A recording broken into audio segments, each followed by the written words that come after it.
I'd been dropped into the world of a trashy thriller novel, A Ghost Without a Name, and was on the verge of death when Leon Harding saved me.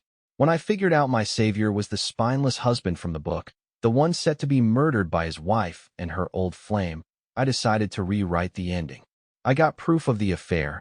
I pleaded with Leon to see the truth, and in the end, I sent that toxic pair to prison. And when they get out, I'll be waiting with a semi-truck to help them cosplay as a speed bump. When it comes to loyalty, I don't mess around. If anyone has a problem with that, they can take it up with my insurance company. I counted the 15 scratches I'd carved with a sharp rock into the concrete wall of the overpass. It was my 15th day in this world and my 3rd day of actively starving to death. F this universe and F this body swap bulls, I muttered in the damp air. When was the last time I'd spoken to anyone? 4 days ago maybe, when the kid at the 7-Eleven kicked me out and I'd yelled. I just wanted to know the time. I felt around in my pocket for my entire net worth. Half a slice of bread, puffed up and soggy from the rain.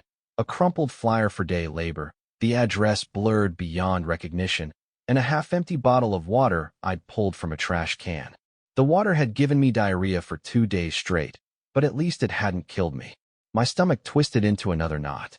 I curled into a ball, listening to the rain drum against the blue tarp I'd salvaged. The sound reminded me of my last night in my old life, sleeping in the cab of my rig at a truck stop, the rain tapping on the roof of my Freightliner just like this.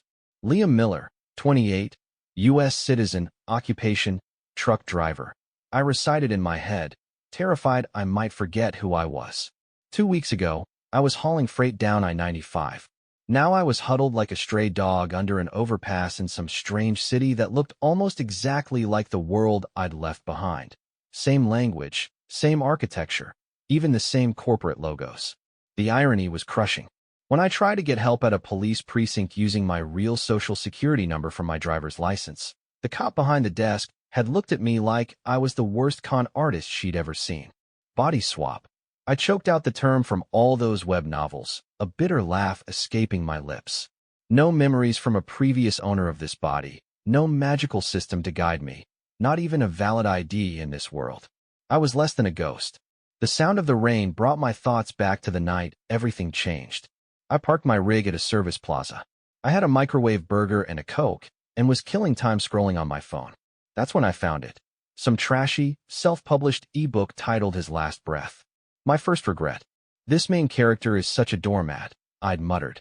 His wife is literally trying to kill him, and he's still making excuses for her. If I'd known that bad-mouthing a fictional character would get me zapped into this godforsaken universe, I would have thrown my phone into oncoming traffic. This world was a damn counterfeit, and the rules were brutally simple. Without an ID, I couldn't even get a cash job hauling trash. Can you believe that? My stomach groaned again in protest. I broke off a piece of bread the size of my thumbnail and let it dissolve on my tongue. It was my second bite of the day. Yesterday I'd had 3. The day before, 5. My stomach had shrunk to the point where I didn't feel hunger anymore. Just a hollow, system-wide failure as every cell in my body screamed for fuel. Footsteps echoed from a distance. I instinctively shrank back into the shadows. The memory of getting my jacket stolen by a couple of other homeless guys 3 days ago was still fresh. The footsteps stopped at the edge of my makeshift shelter. "Anyone in there?" A man's voice called out. I held my breath. The last person who'd asked that was a city worker sent to clear out the encampment. "I can see you," the voice said, closer now. "Do you need help?" I slowly peeked out from behind a cardboard box and saw a man holding a black umbrella, standing in the rain. He looked to be in his mid-30s, dressed in a tailored dark gray trench coat. There was a single, distinct mole just under the corner of his left eye. What set my alarm bells off were his eyes. They were too clean, too clear for a man his age. "Just getting out of the rain?" I said, my voice a dry rasp. I tensed my muscles, ready to bolt. The man crouched down, angling the umbrella toward me. "You don't look so good. There's a diner nearby. How about I buy you a hot meal?" I studied him for 3 long seconds. Years of reading people on the road told me this guy was the real deal, a bona fide nice person. Hunger finally won out over caution. I staggered to my feet, and the world immediately went black. The man shot out a hand and steadied me, his palm warm and dry. Damn it. It was the kind of reassuring warmth you'd expect from a father. "Easy there," he said, shifting the umbrella to cover me completely. My name is Leon Harding. Liam. I answered weakly, the name feeling foreign on my tongue. The walk to the diner was slow. Leon matched my pace, keeping the umbrella over me. Rain soaked his shoulder and ran down his coat, but he didn't seem to notice. This guy, I thought, he's the kind of man who could have been my dad. Here we are, he said, pushing open the glass door of a place called the Liberty Bell Diner. The moment the bell on the door chimed, the smell of greasy bacon and coffee hit my stomach like a heavyweight's punch. My legs gave out, and I had to grab the door frame to stay upright. Leon nodded to the tired-looking waitress behind the counter. 2 cheesesteak platters, extra onions, and 2 black coffees. He turned to me. Anything else? I shook my head, my eyes locked on the kitchen pass-through, saliva flooding my mouth. When the food came, I practically dove at it. The molten cheese and hot steak burned my tongue and throat, but I couldn't stop. It was only after my third massive bite that I realized Leon hadn't touched his fork. He was just watching me, his expression unreadable. Take your time, he said. There was no pity in his voice, none of the superiority you'd expect from someone performing a good deed, just a quiet understanding. I forced myself to slow down. The steam rising from the plate blurred my vision, and then without warning, I started to cry. Not quiet sobs, but the silent, shoulder-shaking breakdown of a grown man who had held it together for too long. Leon passed me a stack of napkins and didn't ask a single question. By the time I pulled myself together, my food was lukewarm. Leon waved the waitress over and ordered me another one. So, he finally said, his voice gentle. How did you end up like this? I shook my head. Honestly, I don't even know how it happened. I don't even have an ID right now. Family. Not in this world, I said with a humorless smile. Leon looked at me, a thoughtful expression on his face. Do you have a place to stay? Do I look like I have a place to stay? I gestured to my mud-caked jeans. He nodded, then reached into his coat and pulled out a wallet. He slid 5 crisp $100 bills across the table. Get a motel room for the night. Meet me here tomorrow, 10 in the morning. I'll help you get an ID. I stared at the money, a lump forming in my throat. Why are you helping me? Leon offered a small smile, crinkling the corners of his eyes. Maybe because you look like you really needed it.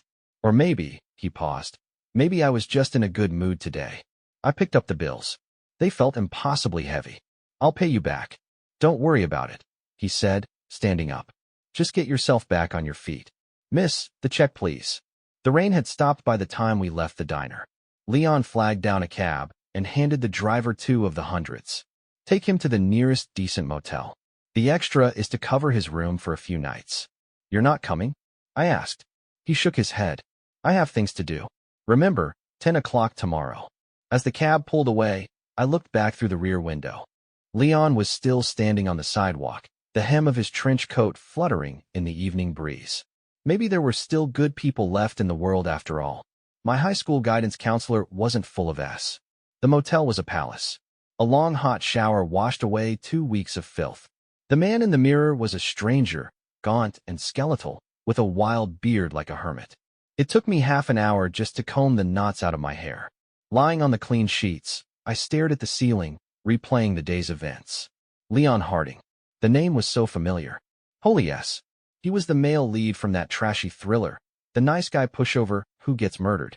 I slapped myself hard across the face. Damn it. I was such an unholy back then. How could I have called him a doormat? Thinking back on the plot, even if it was a total soap opera, Leon was a genuinely good person through and through. Maybe a little too trusting, but that wasn't his fault. It wasn't him who was wrong. It was this messed up counterfeit world. It was his psycho wife and her scumbag old flame. I felt the new clothes on the chair beside the bed, the cheapest t-shirt and jeans I could find at Target, which still sent me back $80. The rest of the money would last me a week if I was careful. Outside, the city's neon glow filtered through the thin curtains. It hit me then. This was the first time I'd slept in a real bed since I'd arrived in this world. The tension that had kept me wired for 15 straight days finally released its grip, and I fell into a deep, dreamless sleep. The next day, I was at the diner an hour early, clean-shaven and in fresh clothes. I almost looked human again. At 9:50 a.m., Leon walked in, right on time, carrying a manila folder. Sleep okay? He asked. I nodded. even though the bed had been so soft I'd barely slept a wink. Let's go. First stop is the police precinct, he said. The next few hours were a blur. Leon clearly had connections. He led me through a side door, bypassing the long lines. Yeah, that made sense. He was a major shareholder in a huge corporation. He had a half smile. A desk sergeant looked at me with deep suspicion, but after Leon showed him some kind of credential and spoke in a low voice, the man's attitude did a complete 180. This temporary ID is valid for 3 months, the officer said, handing me a laminated card. You'll need to apply for a permanent replacement before it expires. Stepping out of the precinct, the sunlight was so bright it hurt my eyes. Leon handed me the folder. And here is a copy of your new birth certificate and a letter of recommendation for employment. What are your plans now? Find a job, I said. I drove a truck for 10 years. Leon's eyes lit up. Really? My company's logistics department is hiring right now. Your company? I asked. Play along. Grant Enterprises, he said, and I saw a muscle twitch in his jaw. I'm in management. That afternoon, Leon took me to a much nicer restaurant. What about you? I asked. Were you doing under that overpass yesterday? Leon stirred his coffee, silent for a moment. My wife likes orchids. There's a specialty flower shop near there. Did you buy any? No, he said with a wry smile. Halfway there, I realized it was pointless. Just then, a news report on the restaurant's TV caught my eye. Isabel Grant, CEO of Grant Enterprises, attended the signing of a major green energy initiative today. The camera focused on a beautiful, sharp-looking woman signing a document. The fork in my hand clattered onto my plate. What is it? Leon asked. I stared from the TV back to him. That's your wife. He nodded, a hint of confusion on his face. Looking at the kind, unsuspecting man across from me, I couldn't believe this was the story's pathetic, clueless husband. It was official. The world was definitely the problem here. I stared at Leon's face, my head buzzing. Fragments of that trashy novel flashed through my mind. CEO Isabel Grant reconnects with her old flame, Ethan Monroe. They conspire to kill her husband, Leon Harding. Then she spends the rest of the book feeling sorry for herself. A real classic. Do you know my wife? Leon asked, his eyes sharp, noticing my strange reaction. I forced myself to pick up my fork. No, she just looks familiar. My voice was as dry as sandpaper. I think I've seen her in a business magazine.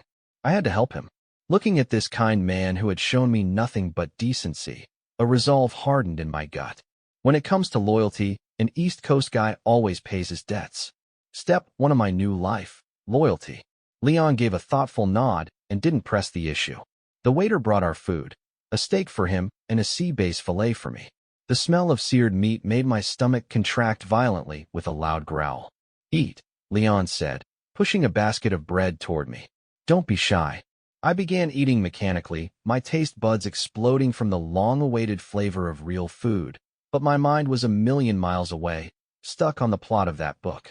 If I remembered correctly, Leon was scheduled to die in an accidental car crash 2 years from now, a crash orchestrated by his wife and her lover.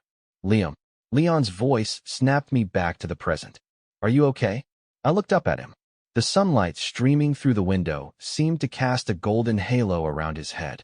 My God, was this the patron saint of decent guys? From now on, I'm your guardian angel. You got it, Mr. Harding? I said, putting down my fork. Can I ask you a question? Go ahead. If someone was trying to hurt you, what would you do? Leon's fork paused midair, his brow furrowed. That's a strange question. Just humor me, I said, forcing a smile. A homeless guy's curiosity. He thought for a moment, his gaze distant. It would depend. In business, I'd fight back. In my personal life, he shook his head, I'd probably just walk away. A classic Leon Harding answer. In the book, that's exactly why he died. He was too decent, too willing to walk away, to see the evil right in front of him. Sometimes, I said slowly, walking away isn't the best option. Leon shot me a look, but didn't pursue the topic. After the meal, he handed me a business card. Be at Grant Enterprises tomorrow at 9 a.m. Take this to Human Resources. I've already spoken with them. I took the card. The gold-embossed title, Leon Harding, Executive Vice President, Grant Enterprises, shimmered in the light. Thank you, I said, carefully placing it in my new shirt pocket. I'll be there. Leon nodded and waved for the check. I noticed a pale, faded tan line on his ring finger, the kind left by a wedding band that's been taken on and off too many times. As we parted ways outside, he hesitated, then pulled a few more bills from his wallet. Buy yourself a proper suit for the interview. I wanted to refuse, but my reality kept my mouth shut. As I took the money, our fingers brushed. His were cold as ice. Back at the motel, I lay on the bed, staring at the ceiling. If this was that novel's world, then Leon was on a 2-year countdown to a highly orchestrated truck accident. And right now, the one thing I was an expert at was driving trucks. A crazy plan began to form in my mind. Those two BS. If they have a problem with it, they can take it up with my insurance company. The next day, I stood in front of the Grant Enterprises Tower, a skyscraper of mirrored glass that reflected the sun into my eyes. The lobby was air-conditioned to a morgue-like chill. I showed Leon's card to the woman at the reception desk. Mr. Miller, a woman in a sharp pantsuit approached me. I'm Olivia Harris from HR. Mr. Harding told me to expect you. Please follow me. The interview was smoother than I could have imagined. The head of logistics, Frank Miller, was a grizzled man in his 50s who looked like he'd spent his entire life behind the wheel. When he heard I had 10 years of experience, his whole demeanor changed. Kids these days don't want to drive the big rigs anymore, he said, glancing over the resume I'd fabricated. You really have a Class A CDL? Yes, sir, I said without blinking. In my old world, I had a perfectly valid commercial driver's license. In this one, my ID was barely temporary. But it didn't matter. Leon had pulled enough strings to give me a rush test date. The official license would be in my hands by the end of the day. All right, come in tomorrow for a driving test, Frank said, clapping me on the shoulder. Anyone recommended by Mr. Harding is good enough for us. Walking out of Grant Tower, I let out a long breath. Step 1 was complete. Next, I needed to figure out the details of Isabel and Ethan's plan. I found a cheap room to rent near the company's main depot and used my remaining cash to buy some basic necessities. That night, I used my new second-hand smartphone to Google Isabel Grant and Ethan Monroe. Sure enough, a financial news article popped up about a strategic partnership between Grant Enterprises and Monroe AI. The photo showed Isabel and Ethan shaking hands. Ethan looked to be in his mid-30s, handsome in a tailored suit with a charming smile. He fit the book's description of a snake in a suit perfectly. The article mentioned he was an AI expert who had returned from a long stint overseas and that he and Isabel were old college classmates. I snorted. Classmates, right? More like old lovers. The next day, I passed the driving test with flying colors. Frank even said I handled the rig better than most of his veteran drivers. While filling out my employment paperwork, I noticed the line for my social security number. I'm waiting on a replacement card, I said, feigning embarrassment. Is the temporary ID okay for now? The HR rep frowned, but after seeing Leon's signature on my file, she reluctantly nodded. You need to provide the permanent documentation within 30 days. And just like that, I was a truck driver for Grant Enterprises. My job was hauling company products to warehouses across the country, with the occasional special delivery. 2 years later, over those 2 years I'd become good friends with Leon. One afternoon, I saw him in the executive parking garage. He was standing by a black sedan, arguing with a woman. Her back was to me, but I recognized Isabel Grant's sharp, professional haircut and ramrod straight posture instantly. Pretending to check the tires on my rig, I edged closer. Do you have to be at every meeting for Ethan's project? Leon's voice was tight with restrained anger. It's a strategic partnership, Leon. Isabel's voice was cool, almost cruel. Don't bring your personal feelings into the workplace. My feelings. Leon let out a bitter laugh. You haven't been home in 3 weeks. You don't answer my calls, and you have the nerve to tell me I'm being emotional. Isabel turned, and I finally saw her face. She was even more striking in person and colder. We've discussed this. The company is at a critical juncture. I need to be completely focused on my work. Focused on your work with Ethan Monroe? Leon's voice rose. Isabel's eyes turned to ice. Watch your tone and don't forget who you are or how you got your position in this company. The words hit Leon like a physical blow. He stumbled back a step, the color draining from his face. Isabel got into a white Mercedes and sped off, the engine roaring. Leon just stood there, his hands trembling slightly. Damn it. It was playing out exactly like in the book. After a moment's hesitation, I walked over. Mr. Harding? I said quietly. Leon flinched as if waking from a nightmare, then quickly composed himself. Liam, did you hear all that? Just the end of it. I lied, offering him a cigarette. Thanks. He took it and lit it, inhaling deeply. We smoked in silence. Just before I left, Leon spoke, his voice barely a whisper. She didn't used to be like this. I didn't know what to say, so I just clapped him on the shoulder. The gesture reminded me of how he had comforted me when I first arrived in this world. In the days that followed, I used my job as a cover to start digging. The best part about being in logistics is that you see everything: shipping manifests, travel itineraries, even executive schedules. I quickly discovered that Isabel Grant went to the Oaks at Haverford, an exclusive gated community, every Wednesday afternoon. A little more digging confirmed that Ethan Monroe owned a villa there. One Wednesday, I called in, claiming my truck needed maintenance, and staked out the community. At 3:15 p.m., Isabel's white Mercedes pulled up to the gates. I followed at a distance on a beat-up motorcycle I'd bought for cash, watching her drive into the garage of Villa 18. I circled around to the back of the property, used a large oak tree for cover, and scaled the retaining wall. Through the second-floor glass doors, I saw them, Isabel and Ethan wrapped in a passionate kiss. I quickly snapped several pictures with my phone. As I was about to leave, I heard their voices drift through an open window. Is everything arranged for Leon? Isabel asked. Relax, Ethan said. I could hear the flick of a lighter. Next month, when he drives out to inspect that worksite in Pittsburgh, a truck with faulty brakes will be waiting for him. Are you sure it'll look like an accident? I hired a professional. It will be ruled a tragic accident caused by driver fatigue, Ethan said with a cold laugh. And then the grieving widow can take full control of his shares. My blood ran cold. This was it. The plot from the book happening right now. It was even a few months ahead of schedule. Back in my apartment, I stared at the photos and the audio recording, my mind racing. What was my next move? If I went straight to Leon, his personality would lead him to file for divorce, not fight back. And in this world, an accusation without ironclad proof would just make me look like a lunatic and destroy the trust I'd built with him. I needed more. I needed something that would force Leon to see the truth once and for all. On my next delivery route, I made a detour to that flower shop Leon had mentioned years ago. The owner, a friendly middle-aged woman, became very talkative when I told her I was a friend of Leon's. Oh, Mr. Harding is such a wonderful man. He used to come in every week to buy flowers for his wife, she said while trimming a bouquet. He hasn't been in as much the last couple of months. Doesn't look well either. What did he usually buy? White roses. Miss Grant's favorite, she said, lowering her voice.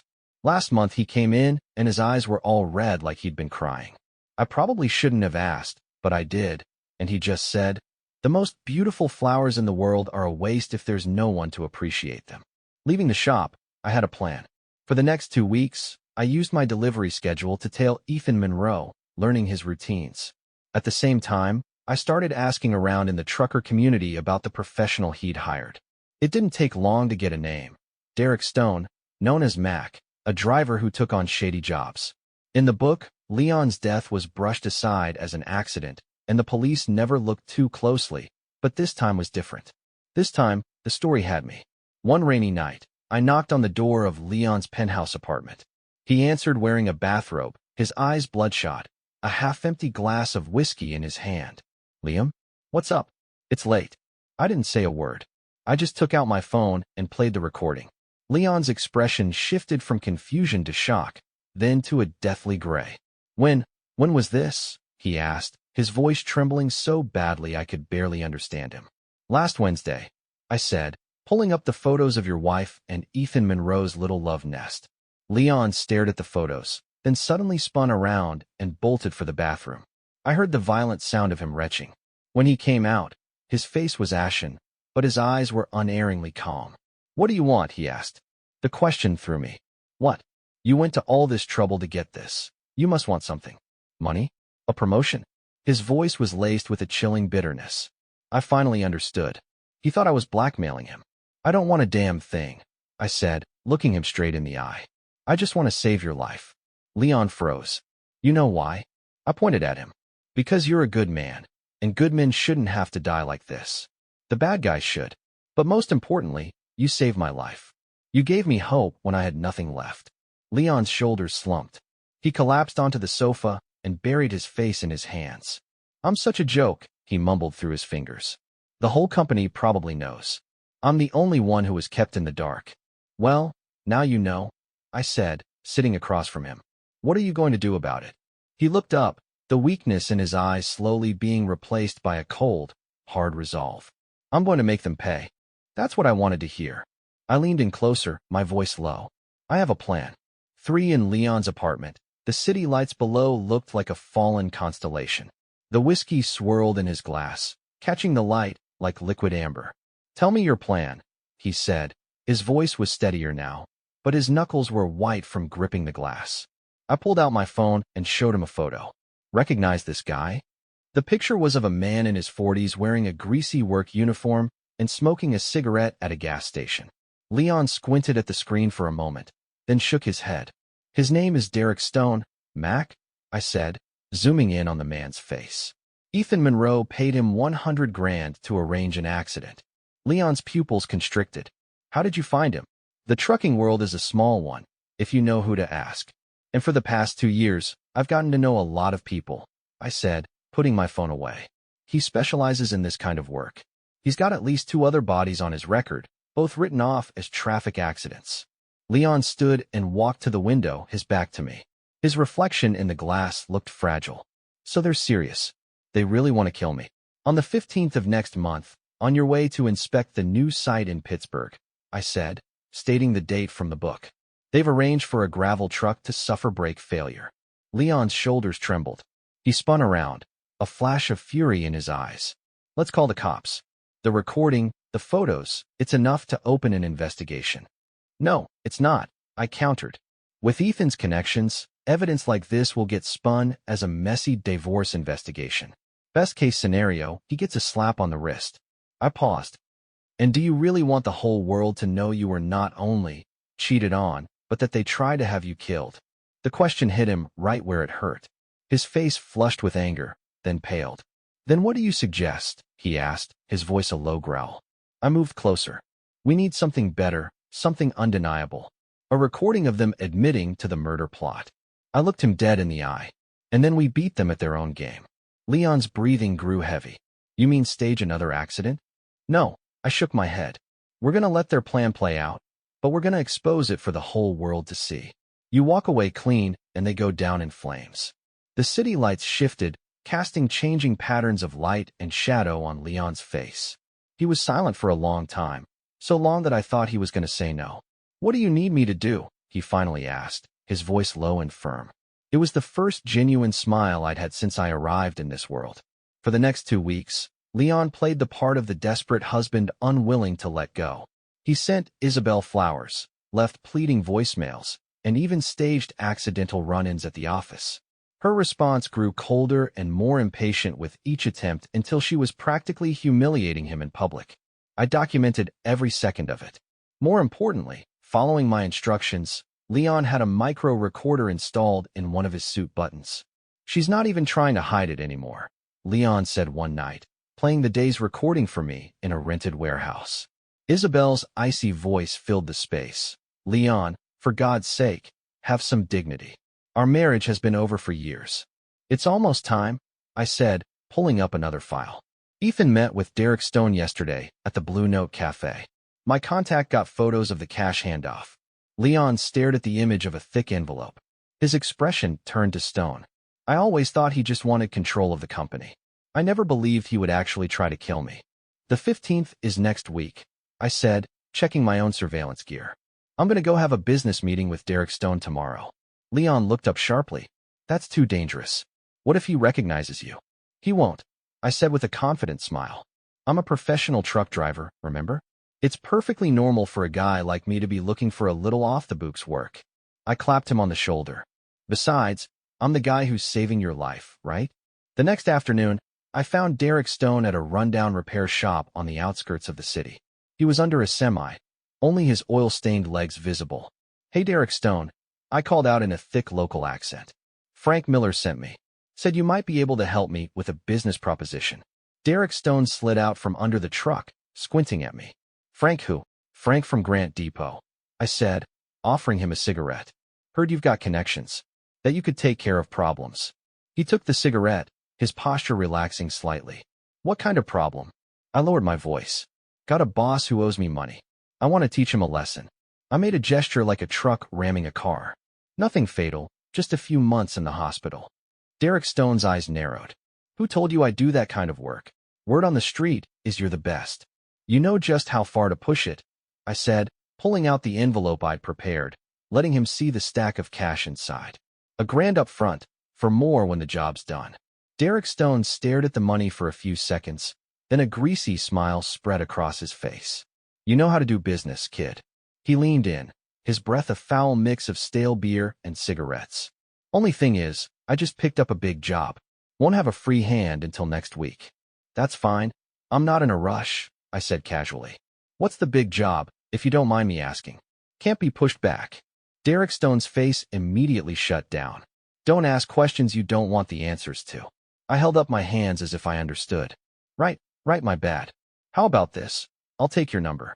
You call me when you're free. Damn it. So he wasn't going to back down. To avoid tipping off Isabel, I acted normal and left. We're going to have to do this the hard way. That night, our listening device picked up a call from Ethan to Isabel.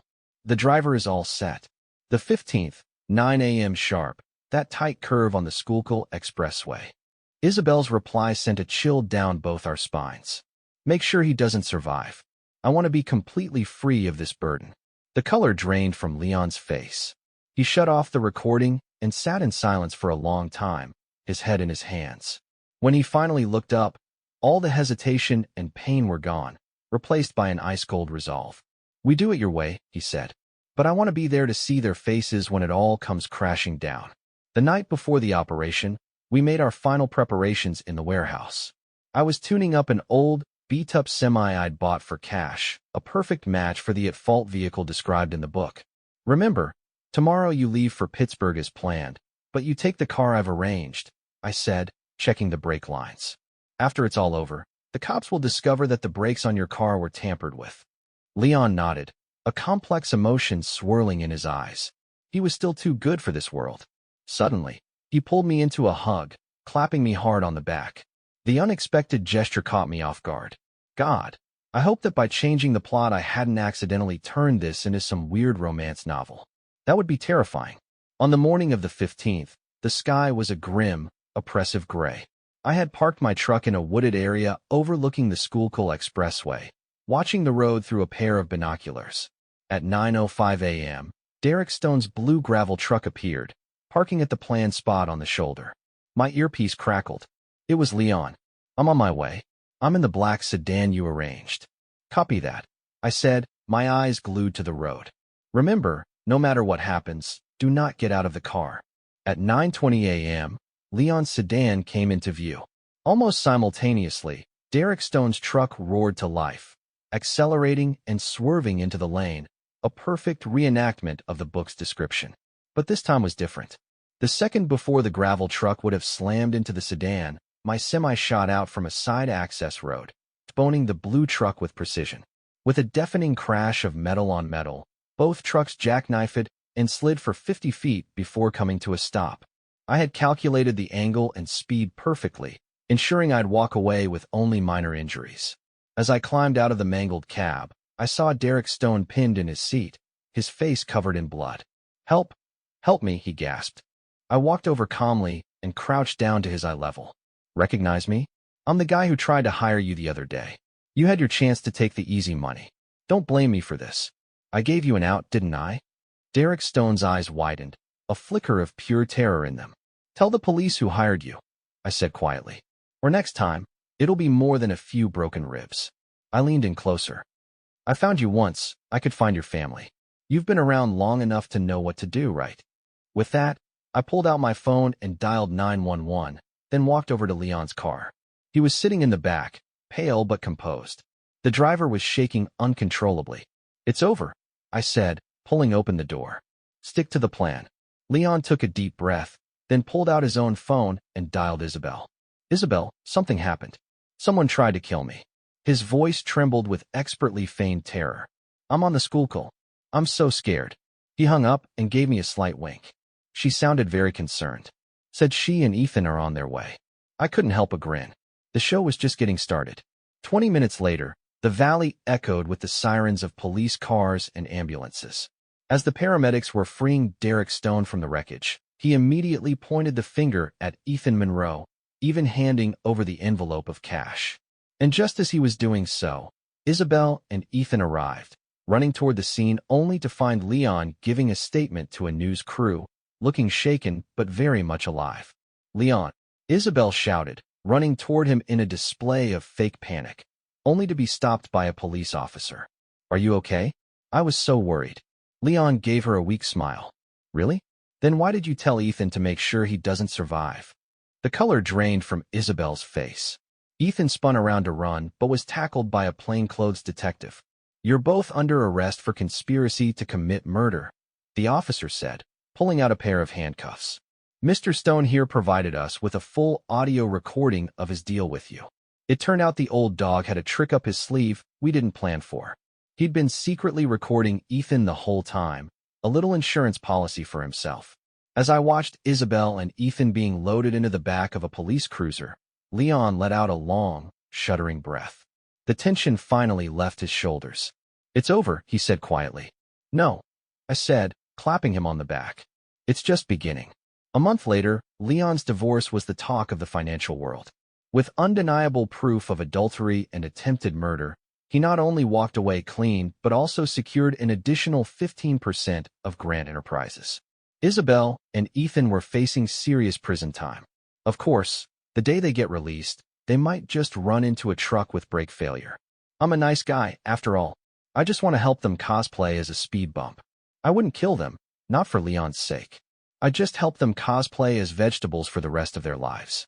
As for Derek Stone, he got 3 years for cooperating with the investigation. I visited him in prison once. The old hustler actually grinned at me. "Kid, you play a much rougher game than I do." I just shrugged. "We're all just trying to survive out here, aren't we?" When I walked out of the prison, the sun was bright. Leon was leaning against his new vehicle, waiting for me. It was a brand new, fire-engine red Freightliner, identical to the one I used to drive. "What do you think? Look familiar?" he asked, beaming. I ran my hand over the hood, a lump forming in my throat. "Thank you," I said quietly. "I'm the one who should be thanking you," Leon said, tossing me a set of keys. "The company is officially registered, Harding Miller Trucking. You're the general manager." I was stunned. "But don't even think about saying no," he said with a wink. "My 51% is the investment. Your 49% is for your expertise." He paused. "Besides, you still owe me for that cheesesteak, remember?" We looked at each other and laughed. In this counterfeit world, I had found something real. And as I fired up the engine, the familiar diesel roar vibrating through the cab, I knew a new journey was just beginning.